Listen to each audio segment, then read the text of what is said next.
September 23rd, 1952, fought Walcott. I was sitting in about the 4th row in the press section, and obviously I was born in 1940, so I was like 11 years old, not quite 12. And I was sitting with a priest who befriended my brother Rocky. He was from Rhode Island, and a wonderful, wonderful, wonderful man. And I had a cousin of mine who I went to the fights with, and the 3 of us were there. And all I can remember as a young kid, and it was nighttime in Philadelphia, Municipal Stadium, and I remember looking outside the ring, outside the auditorium, not the auditorium, but the field. And my brother was really getting pushed around pretty good in this fight, and got knocked down for the first time in his career in the first round. Quick left hook by Walcott, knocked Rocky down. He was down for like a count of 3 or 4. Got right up.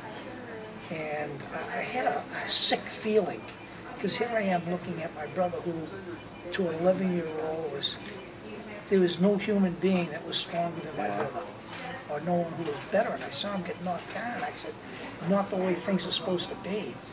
And during that fight, he had everything that could go wrong in a fight went wrong for him, except the ending.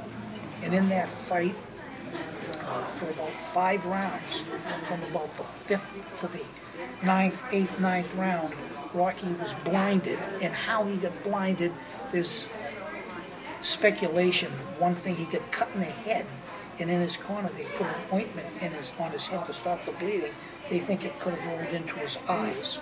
And when I say blind, Jim, I'm talking he could not see. And this is how determined this guy was. I mean, he just kept following, obviously sees an image and went after him. And he was getting beat in the fight. And finally, miraculously, in the 9th round, 10th round maybe, his eyes flushed out. They kept flushing water in his eyes.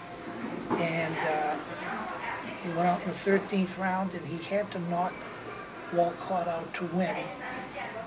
And he knew what he had to do, and I'll never forget it. It's the most beautiful thing that you could ever see. Walcott is up against the ropes, and he's about to lead with a right, and Rocky threw a punch that traveled no more than 6 to 8 inches.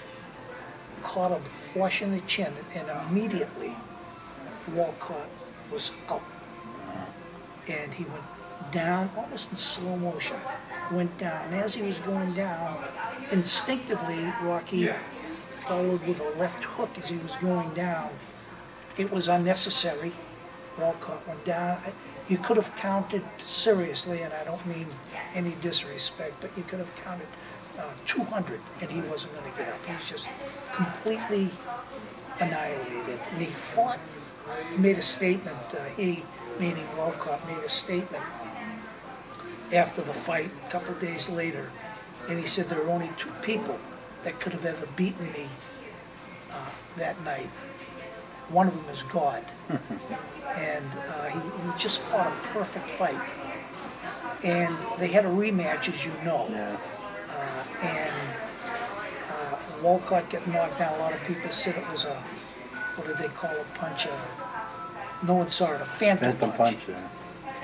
And he knew if he couldn't beat him that fight, no way he was going to beat him. And Rocky did hit him, knocked him down. He was late getting up in the first round. And he knew he left his best fight out there in Philly. You know, obviously as a family member, and the people in Brockton, and a guy by the name of Jimmy Cerniglia, we call it Cerniglia because the G is silent, and he was known as the Tomato King. And he bet a whole lot of money on Rocky in that fight. And after the fight was over, he threw this bash. I believe it was at the Sylvania Hotel, but I'm not 100% certain. And champagne was flowing, and 90% of the people in there were from Brockton. Really?